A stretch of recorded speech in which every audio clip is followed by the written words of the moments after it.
ये गिरजा में सम्मिलित होने गए। दुनिया के मजदूर एक हों और जात बिरादरी धर्म को तोड़ करके एक हो, उसके मानने वाले इस देश में सभी तरह के लोग हैं। हिंदू धर्म में हम भी हैं, लेकिन वर्ण के आधार पर हम मानते हैं कि कोई ऊंच हो गया, कोई नीच हो गया, कोई चमार हो गया, कोई ब्राह्मण हो गया। तो बाबा साहब भीमराव अम्बेडकर ने ब्राह्मण को भी एक वोट दिया और महारा को भी एक वोट दिया, पहलवान को भी एक वोट दिया, जो 10 PhD किए हुए उनको भी एक ही वोट दिया। तो वो वोट की बात आप करें, वो यदि हिंदू धर्म को नहीं मानते हैं तो ऐसा नहीं है। हिंदू धर्म की जो पोंगापंथी है, जो जन्मना ऊंच नीच है, उसको वो नहीं मानते हैं। वो नहीं, हम भी नहीं मानते। ये जो सनातन सनातन कह रहे हैं, ये आपके बाप का देश है क्या कि सनातनी खाली रहेगा? यहाँ इस हिंदुस्तान में लोग आते गए हैं और काफिला बसता गया है। ये कोई हिंदुओं के पिताजी का देश नहीं है, ये सब का है। इसलिए वो क्या मानते हैं वह उनकी निजी चीज है, उसे चुनाव को क्या लेना देना है। इन तरह के घटिया बातों से चुनाव को लेना देना सिर्फ भाजपा वालों को है। कौन मानता है, कौन नहीं मानता। मेरी माँ शिक्षिका थी, जीवन में एक दिन पूजा नहीं की, तो हिंदू नहीं थे क्या? चुनाव लड़ने का अधिकार है। जयप्रकाश जी वर्मा जिस जाति से आते हैं उस जाति के लोगों ने उनको समर्थन दिया, तो वो उसमें है कि हमको हमारी बिरादरी का समर्थन मिलेगा, अन्य लोगों का मिलेगा। यही तो इस लोकतंत्र की खूबसूरती। वो खड़े हैं तो खड़े रहें और मजबूती से लड़े, हमारी चाहत है। जी जाति गणना करवाने के आंदोलन में रहे कि जातीय जनगणना हो। उनका मालिक का एक पर्चा मैंने पढ़ा, उसमें था कि जातीय जनगणना हो तब तो पता चलेगा। और कांग्रेस ने इससे एक कदम बढ़ करके आर्थिक सर्वे कराने का निश्चय लिया है।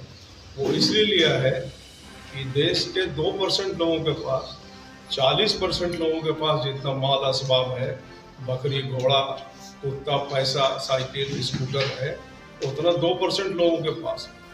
और देश के 70% लोगों के का जितना माल असबाब है, वो माल असबाब के बराबर धन संपत्ति सिर्फ 25 लोगों के पास है, जिसमें अडानी और अंबानी है।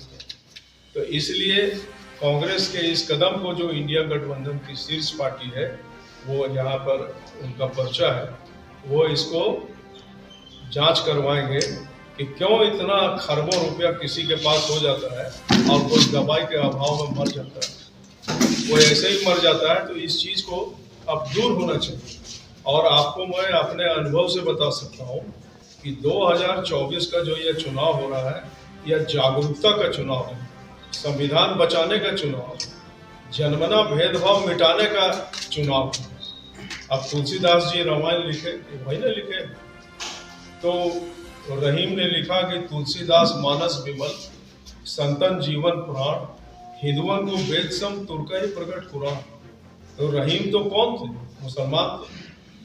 अवाम इकबाल ने लिखा कि है राम के वजूद पर हिंद को नाज, अहले नजर समझते हैं उनको इमाम हिंद। वो तो मुसलमान थे। तो ये हिंदू मुसलमान क्यों कर रहे हैं मोदी जी राम के नाम पर? राम का नाम हम सुबह उठते हैं, लेते हैं, अब अपने काम में निकलते हैं। अब राम का नाम लेके कोई परीक्षा देगा, पास कर जाएगा बिना पढ़े? राम का नाम लेकर के उसको रोटी आ जाएगा? काम तो हमको करना पड़ेगा। वो तो ऐसा कर रहे हैं जैसे देश के अंदर युद्ध जीत लिए। अब इस देश के जो अन्य नागरिक हैं, उनके खिलाफ मानसिक विभाजन करवा दिए मोदी जी।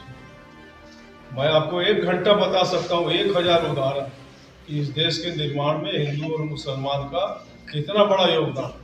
और आप मोदी जी से पूछ लीजिए तो 10 उदाहरण बता देंगे घृणा के। तो हमको देश चलाना है तो हम घृणा की बात निकालें, जिससे पाकिस्तान बन गया, कितने लोग मारे गए, दोनों तरफ के लोग अफसोस में आज फिर ये वातावरण करेंगे मोदी जी। मोदी को रोकना पड़ेगा और देश की जनता ही उनको रोके।